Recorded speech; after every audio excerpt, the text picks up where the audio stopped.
I made my budget. Was it better than mine? That's the question I ask myself before diving headfirst into this little experiment. Budgeting is one of those things I know I should be good at, but somehow between food delivery apps, late-night Amazon orders, and surprise bills, it never quite goes as planned. So I thought, why not let AI do the hard part for me? I gave ChatGPT access to my basic financial info and said, go ahead, run my budget. What happened next? Part genius, part yikes, and surprisingly motivating.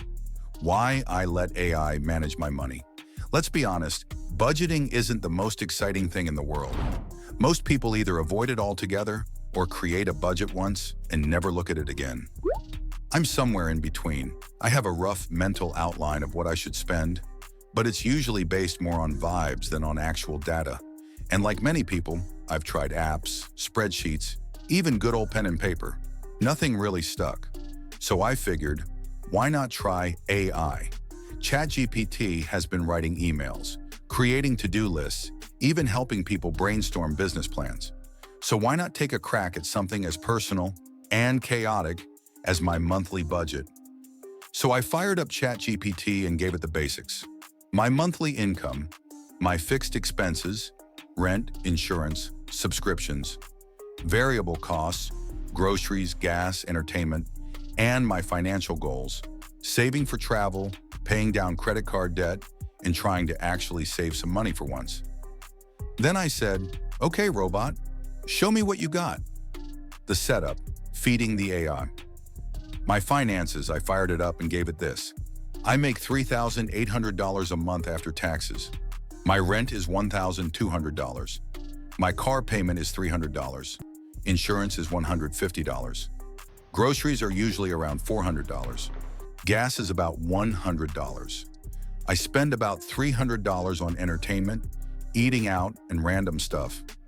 I want to save $500 a month if possible, and I've got about $3,000 in credit card debt that I'd like to tackle. Can you build me a realistic monthly budget? What followed was like talking to a super helpful financial planner.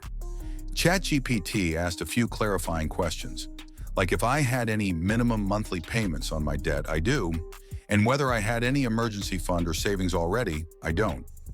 Then after a few moments, it spit out a budget plan that looks shockingly organized.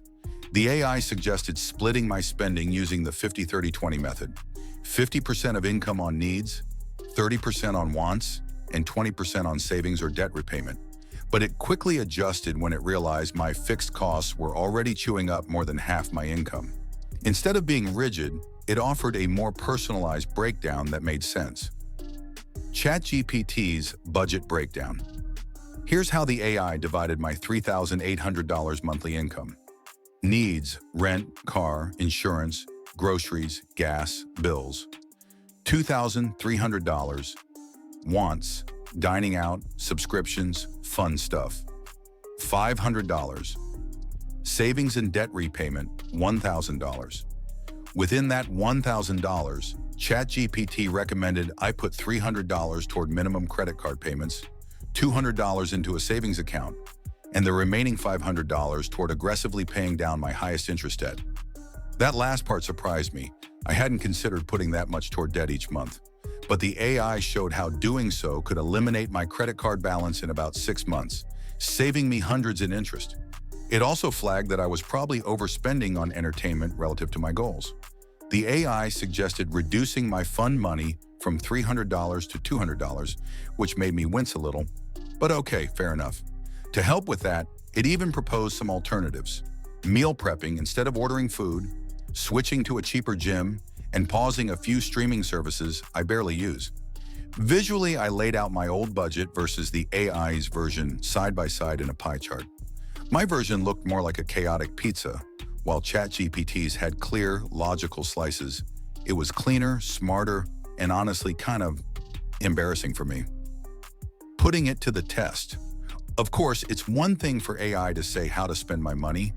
It's another thing to actually live that way. So I decided to follow ChatGPT's budget for 2 weeks to see how realistic it really was. I started by moving $200 into a savings account right away. Then I scheduled an extra $200 toward my credit card payment, something I've never done. I also cut back on eating out, bringing lunch to work, and trying some budget-friendly recipes ChatGPT suggested. Yes, it also gave me meal ideas. This AI is dangerously helpful. But not everything went smoothly. By day 4, I already felt the pinch of that reduced entertainment budget. I missed grabbing coffee with friends or ordering delivery after a long day. I didn't have to follow the budget perfectly, but I wanted to see if it was doable. I even created a quick poll overlay in my video. Would you trust AI with your money? Yes/no, and asked viewers to chime in. By the end of the 2 weeks, I hadn't followed the AI plan to the letter, but I came pretty close. I saved money. I made extra debt payments. And perhaps more importantly, I became aware of how I spend. There was something about having the plan laid out for me. No emotional ties, no self-judgment, just facts and numbers that made it easier to stick with. Where ChatGPT nailed it, and where it didn't, let's talk about the wins first. ChatGPT helped me face my financial reality without shame. It organized my expenses in a way that made sense and prioritized my goals over short-term gratification. It encouraged me to put real money towards savings and debt, which is something I'd been procrastinating on for months. It also gave me options rather than orders. Instead of saying you must cut entertainment, it offered ideas on how to do that painlessly. I felt like I was collaborating with a neutral, nerdy sidekick who just wanted the best for me. But it wasn't perfect. ChatGPT doesn't fully understand the emotional side of money. It couldn't predict that I'd get invited to a last-minute birthday dinner or that my car would need a surprise $250 repair. It also didn't account for seasonal expenses, like holidays or travel. That's where a human brain, especially one with lived experience, still has the edge. Another shortcoming, ChatGPT didn't automatically connect to my bank accounts or track my spending in real time. I had to do that manually, which isn't ideal if you want a fully hands-off experience. It's a helpful planner, not a real-time manager, at least not yet. Would I let AI handle my budget again? Honestly, yes. Not to replace me, but to help guide me. Using ChatGPT won't suddenly make you rich or erase your financial bad habits, but it gives structure and created a plan in minutes that would have taken me hours. And it shows there is hope. There's something empowering about seeing your money laid out clearly, knowing you're not just winging it anymore. Even if you don't follow every detail perfectly, the awareness alone can make a huge difference. So would you let AI budget your paycheck? Would you follow its advice? Or would you run back to spreadsheets and apps that never really worked in the first place? Your turn, would you trust ChatGPT with your paycheck? Drop A if you try it, or A if the idea freaks you out. And if you're curious, maybe give it a shot. Let me know how it goes. I'll be cheering for your wallet and your financial freedom.